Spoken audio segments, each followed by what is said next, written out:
So, some honorable mentions. I have to have an honorable mention for the Diablo games. Specifically, I played Diablo 2 and 3.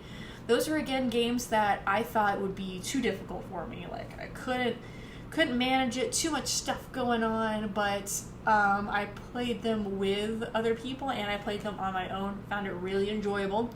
That's when I found out that I really like to play ranged characters. Give me a crossbow, give me a staff so I can hit some lightning at people from way far back. I am A-okay.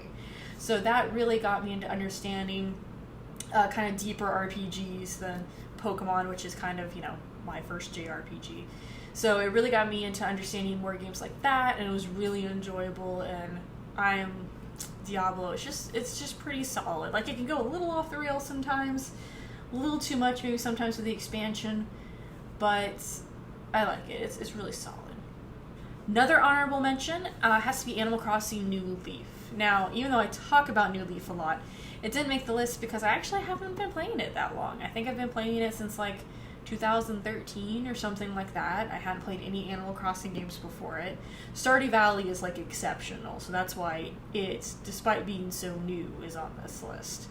I feel like if I made this list in another couple of years, Animal Crossing New Leaf would definitely have to be on there at that point, just because it is a game that you can stick with for a long time, and you really have that sort of micromanagement control that I tend to like in RPGs and other games.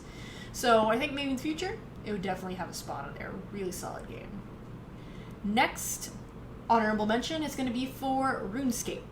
I have played RuneScape as a member. It's an MMORPG, so it's online. And you can be a member where you pay to play, or you can not be a member and still do lots of things and play that way. I've played in both kinds of ways.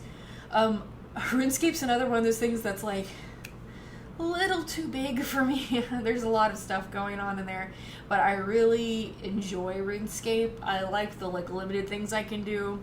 It's another one of those, like in Stardew Valley, where you have just very, very tiny things you can chip away at. Like, I am so good at that. You want me to work on my, I don't know, woodsmithing skills or carving skills, or I'll just sit there and carve bows all day long, or I'll just sit there and mine all day long, or I'll just light a bunch of fires all day long, or pick the same herbs and make the same potions all day long. It's satisfying. It's repetitive, but satisfying, because it's like, I'm doing this so I can cast spells. I'm doing this so I can shoot bows and arrows at creatures, or you're just doing it to hoard gold because your armor's worthless. That happens too, but it's okay. And my last honorable mention, which I'm actually going to be doing a playthrough of this at some point in time, coming up in the future, is Costume Quest 2. I have not actually played Costume Quest 1 yet. I discovered Costume Quest 2 as a free game. I think it was a PlayStation Plus game, maybe? I feel like it was. Or it was an Xbox Live game of the month. It was one of those free games of the month that looked kind of cute, and I wanted to play it. And it's essentially a game where you're a kid, it's Halloween time, and you've been transported to kind of a different dimension, where if you put on different costumes, you get powers, and you become whatever you are a costume of. And you're in a team with your sibling and usually another person, and you have these epic battles with various enemies. And the main enemy is a dentist who hates Halloween and wants to get rid of it. So, on the surface level, it seems very childish, but it is so enjoyable. Nice turn-based RPG system. You have to collect the different parts of the costumes that you can put together.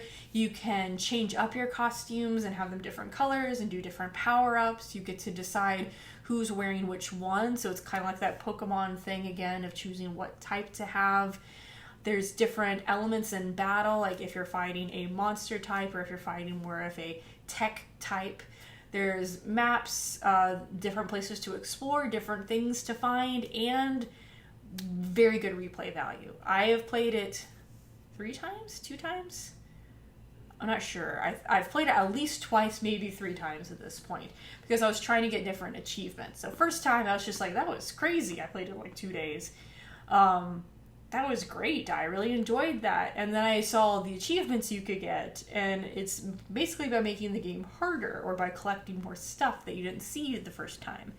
So I'm definitely going to do another playthrough of that very enjoyable game.